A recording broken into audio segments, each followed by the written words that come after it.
जो ज़मीनें खरीदी गई हैं इस विषय में है। आप सबको मालूम है, पूरे देश को मालूम है कि पूरे देश ने, देश के तकरीबन हर घर ने, गरीब परिवारों ने, महिलाओं ने जो बचत की थी उसमें से भी सब ने चंदा दी है इस ट्रस्ट के लिए। और एक अभियान भी चलाया गया था चंदा इकट्ठा करने के लिए। घर घर गए, चंदा इकट्ठा किया। ये सबकी आस्था है और इस पर आज चोट पहुंचाई जा रही है। जो सुरजेवाला जी आपको फैक्ट्स इसके बाद सुनाएंगे, इससे स्पष्ट है कि 3 चीज़ें हुई हैं। एक, दलितों की ज़मीन जो खरीदी नहीं जा सकती थी वो खरीदी गई है, हड़पी गई है। दूसरा कि कुछ ज़मीनें जो कम दाम की थी इस तरह से बेची गई कि ट्रस्ट को बहुत ज़्यादा पैसों के लिए बेची गई। इसका मतलब है कि जो चंदा का पैसा है उसके साथ घोटाला किया गया है, भ्रष्टाचार किया गया है। इसमें एक उदाहरण है जिससे ये बहुत स्पष्ट तरह से सामने आती है ये बात। एक ज़मीन थी जो 2017 में 2 करोड़ की किसी ने खरीदी। उन्होंने 2021 में उस ज़मीन के 10,000 वर्ग मीटर बेचे ट्रस्ट को। वो 8 करोड़ के लिए बेची वो ज़मीन। 10,000 वर्ग मीटर 8 करोड़ के लिए बेची। उस ज़मीन का उसी ज़मीन का दूसरा हिस्सा 12,000 वर्ग मीटर 2 करोड़ में किसी एक, नाम लिखा है तिवारी जी, किसी रवि मोहन तिवारी जी को 2 करोड़ में बेची गई। कब बेची? 19 मिनट बाद। ठीक है, तो जो दूसरी 12,000 स्क्वायर मीटर की ज़मीन है वो 2 करोड़ में रवि मोहन तिवारी जी खरीदते हैं। 19 मिनट बाद, इस सेल डीड में जो रवि मोहन तिवारी जी की सेल डीड है जिसके ज़रिए वो खरीद रहे हैं ज़मीन, उसमें अनिल मिश्रा जी जो सरसंघचालक हैं आरएसएस के और राम मंदिर ट्रस्ट के ट्रस्टी हैं, वो गवाह हैं। और उसमें दूसरे गवाह कौन है? ऋषिकेश उपाध्याय जो अयोध्या के मेयर साहब हैं। तो ये दोनों गवाह हैं। 5 मिनट बाद रवि मोहन तिवारी जी उसी 2 करोड़ की ज़मीन को 18.5 करोड़ में ट्रस्ट को बेच देते हैं। तो अगर ये घोटाला नहीं है, भ्रष्टाचार है, नहीं है, तो क्या है? अच्छा, गवाह आपके कौन है? आरएसएस के सरसंघचालक और राम मंदिर के ट्रस्टी साहब। और दूसरे गवाह अयोध्या के मेयर साहब। आज उत्तर प्रदेश सरकार ने कहा है, या कल कहा था, कि जांच वो नियुक्त कर रहे हैं। जांच कौन कर रहा है? जिला अधिकारी के लेवल के अधिकारी कर रहे हैं। मतलब जिला अधिकारी के स्तर पर ये जांच हो रही है। राम मंदिर ट्रस्ट को उच्च न्यायालय के आदेश के आधार पर बनाया गया, तो ये जांच भी उच्च न्यायालय द्वारा होनी चाहिए, क्योंकि जिला अधिकारी के स्तर का इंसान मेयर को नहीं जांच सकता। ये तो आप सब अच्छी तरह से जानते हैं। क्या हुआ है कि राम मंदिर के आसपास जितनी भी ज़मीनें हैं उस पर लूट लगी हुई है। भाजपा के जो नेता हैं और अधिक पदाधिकारी हैं और जो सरकारी अधिकारी हैं श्री योगी आदित्यनाथ जी की सरकार के, वो सब लूट में मिले हुए हैं। और ये तो एक ही मिसाल है, सुरजेवाला जी आपको इस पर थोड़ा और बताएंगे। लेकिन वहाँ पे कितनी ज़मीन है, कितने हज़ारों का घोटाला किया गया है, नहीं मालूम। बात यह है कि भगवान राम मर्यादा, नैतिकता के प्रतीक थे, सत्य के पथ पर चलने के लिए तैयार। उन्होंने कितना बड़ा बलिदान दिया, किस लिए?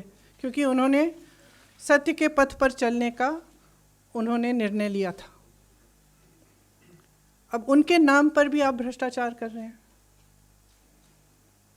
पूरे देश की आस्था को ठुकरा रहे हैं, उस पर चोट पहुंचा रहे हैं। तो एक बहुत गंभीर बात है, इसीलिए हम यहाँ हैं। और हम तो ज़रूर लेके जाएंगे, हम लेके जा भी चुके हैं। जब से ये शुरू हुआ जून में, तब से काफ़ी आंदोलन भी हुआ है उत्तर प्रदेश में इस पर, और हम इसको लगातार करेंगे। लेकिन इसकी नैतिक जिम्मेदारी तो मेरे हिसाब से तो श्री योगी आदित्यनाथ तक नहीं है, ये उन पर नहीं रुकती है, ये नरेंद्र मोदी जी जो प्रधानमंत्री जी हैं उन तक जाती है, क्योंकि एक नैतिक जिम्मेदारी है। सबने इसके लिए चंदा दिया है, जैसे मैंने कहा, गरीब लोगों ने दिया है, माताओं ने दिया है, बहनों ने दिया है, अपनी जो बचत थी उसमें से दिया है, आस्था की वजह से दिया है। तो इस आस्था को इस तरह से चोट नहीं पहुंचा सकते। और जब आपने अभियान किया है इस चंदा को इकट्ठा करने के लिए, तो जिम्मेदारी तो आप ही की है ना कि चंदा को ठीक से इस्तेमाल किया जाए। अगर उस चंदा पर भ्रष्टाचार हो रहा है और वो चंदा किसी की जेब में जा रही है, तो किसकी जिम्मेदारी? आप ही की है। Thank you ma'am. Ravi Sisodia from News 18।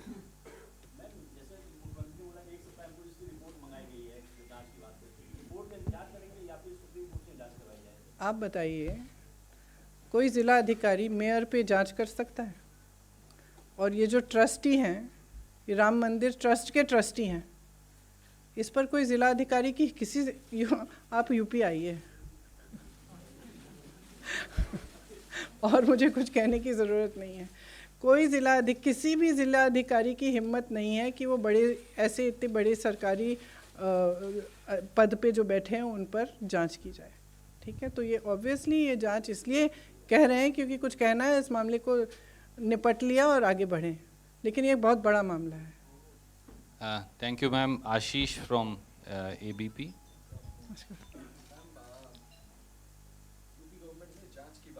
Ji, but अभी तक कोई स्पष्टीकरण इस करप्शन के मामले को लेकर के नहीं आया है। जी, ना आएगा। मैम, जिस तरह की जांच आप मांग रही हैं, अगर ऐसा नहीं होता है, यस यू डिसाइड कि सुप्रीम कोर्ट को सो वोट ऑफ कॉन्फिडेंस लेना चाहिए in case if it doesn't happen, क्या आप या आपकी पार्टी भी खुद अदालत को अप्रोच कर सकते हैं?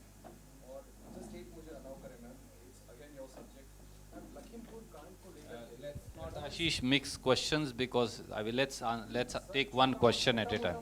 We'll take it in a second round. पूछ लीजिए। लखीमपुर कांड को लेकर के एमओएस केमिकल एंड फर्टिलाइजर्स ने कहा है कि बड़ा छोटा मोटा मुद्दा है, तो अगर आप दोनों पे मुझे देखिए, जो दोनों बातें आप कह रहे हैं, चाहे लखीमपुर हो चाहे ये हो, ये पूरी तरह से ये स्पष्ट करते हैं कि सरकार का नज़रिया क्या है, उसकी मानसिकता क्या है। जो लखीमपुर में हुआ आप सब अच्छी तरह से जानते हैं किसने किया, और आप सब अच्छी तरह से ये भी जानते हैं कि आज तक उनके पिता की बर्खास्तगी नहीं की गई है। और वहाँ पे भी, जैसे मैंने कहा, कोई अधिकारी, किसी भी अधिकारी की हिम्मत नहीं हो सकती, अगर इतने बड़े मंत्री के बेटे ने ऐसा काम किया है, कि उस पर ठीक ढंग से जांच करें।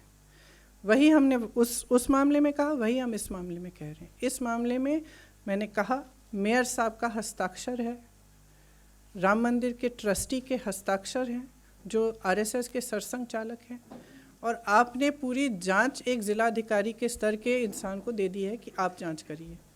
तो ये स्पष्ट है कि ये जो सरकार है, इसकी मानसिकता ये है कि ऐसा जब होता है, जब कोई अपराध हो रहा है, भ्रष्टाचार हो रहा है, तो सच्ची जांच नहीं कराना चाहते, क्योंकि असलियत ये है कि उन सबको मालूम है कि क्या हो रहा है, और हो सकता है कि भागीदार भी हैं उसमें।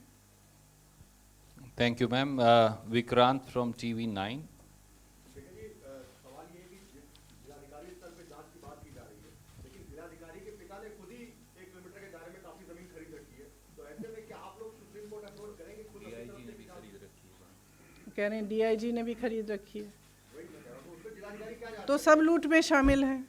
आपको लगता है आप सुप्रीम कोर्ट आप लोग अप्रोच? अभी हमने इस पर निर्णय नहीं लिया है, लेकिन आपस में हम डिस्कस करके हम तय करेंगे कि अगर करना है तो ज़रूर, अगर सब लीडर्स। अधिकारी डीआईजी हो गए, जिलाधिकारी के फादर हो गए, इन सब लोगों ने 1 किलोमीटर के दायरे में जमीन ले रखी है, तो विक्रांत जी, करेंगे। जनता की अदालत में तो प्रियंका जी ये लड़ाई लड़ ही रही हैं, और जनता की अदालत कई बार, माफ़ कीजिए, कानून की अदालत से भी बड़ी है, और ज़रूरत पड़ी, जैसा आपने कहा, हम विचार विमर्श करके कानूनी राय लेके इस पे निर्णय कर लेंगे। सुप्रिया जी फ्रॉम आज तक।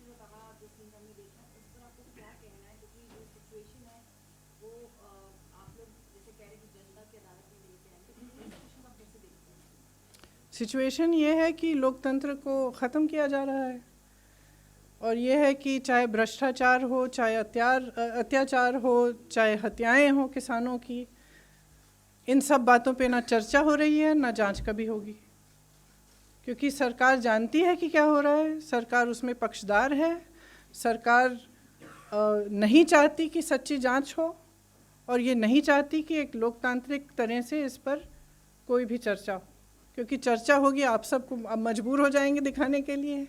अगर पार्लियामेंट में चर्चा होगी, लोग देखेंगे, जनता समझ जाएगी। Thank you ma'am. News 24 Raman. Rekha ji, इस पूरे खुलासे के बाद आपको क्या लग रहा है कि इसमें किंगपिन कौन है? क्योंकि चंपत राय के बारे में अभी आपने बात, अब जांच तो मैं खुद कर नहीं रही हूँ, तो मैं किंगपिन कौन है क्या? चंपत राय के बारे में आपने बात कही, इससे पहले भी कुछ खुलासे हुए थे चंपत राय के बारे में, लेकिन उनकी भूमिका है इसमें, बिना उनकी सहमति के ऐसा संभव नहीं है। तो चंपत राय कहीं चंपत ना हो जाए उससे पहले, इसके लिए कुछ आप मांग करेंगे? देखिए, बगैर सही जांच के मैं नहीं कह सकती कि कौन किंगपिन है। ये बहुत स्पष्ट है कि इसमें जैसे मेयर साहब के हस्ताक्षर हैं, एक नहीं 2 ट्रांजैक्शन में उनके हस्ताक्षर हैं, ये जो ट्रस्टी हैं मिश्रा जी, इनके भी हस्ताक्षर हैं, तो ज़रूर ये लोग इन्वॉल्व हैं। अब इसके अलावा कौन कौन इन्वॉल्व है, कौन क्या कर रहा है, ये तो जांच ही बता पाएगी, लेकिन हम चाहते हैं कि एक निष्पक्ष जांच हो। Thank you ma'am. NDTV Sunil.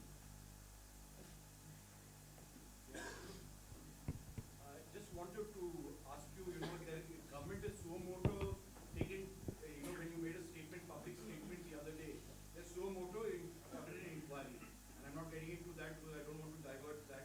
But on this very same issue of the Ram Mandir, government has already said that they're going to do an inquiry. Many have asked you whether you're going to go to the Supreme. How can a government inquire about itself? I agree with you. So I'm asking you. If the accusation is against a government, how can they decide that they are going to? इन सालों को देखें तो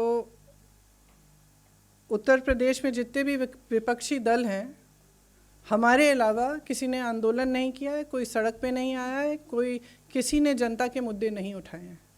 अब इसकी वजह क्या है, मेरी तो समझ से बाहर है। मेरी समझ से बाहर है कि मायावती जी इतनी चुप क्यों हैं। मेरी समझ से बाहर है कि अखिलेश जी 2 महीनों पहले क्यों अचानक जाग गए हैं चुनाव के पहले। इससे पहले इतने अपराध हुए, इतना गलत हो रहा है पूरे प्रदेश में, कभी बाहर नहीं निकले, कभी कुछ नहीं कहा। तो लड़ तो हम ही रहे हैं, पिछले 2 सालों से लगातार हम लड़ाई लड़ रहे हैं जनता की, हम उनकी आवाज़ उठा रहे हैं, जहाँ जहाँ अत्याचार हो रहा है, गलत हो रहा है, हम पहुँच रहे हैं, क्योंकि किसी को आवाज़ उठानी पड़ेगी और लड़ना पड़ेगा, और हम अपना कर्तव्य समझते हैं कि हम जनता के लिए लड़ें। उमा शंकर। बीजेपी कह रही है कि कांग्रेस पार्टी राम मंदिर निर्माण में विघ्न डाल रही है। तो मैं कह रही हूँ कि हम उनके लूट में विघ्न डाल रहे हैं, कि जो राम मंदिर के लिए जो जनता ने अपनी पूरी आस्था के साथ जो चंदा इकट्ठी कराई, उसको लूट रहे हैं, और हम उसमें बाधा डालेंगे, उस लूट में बाधा डालेंगे।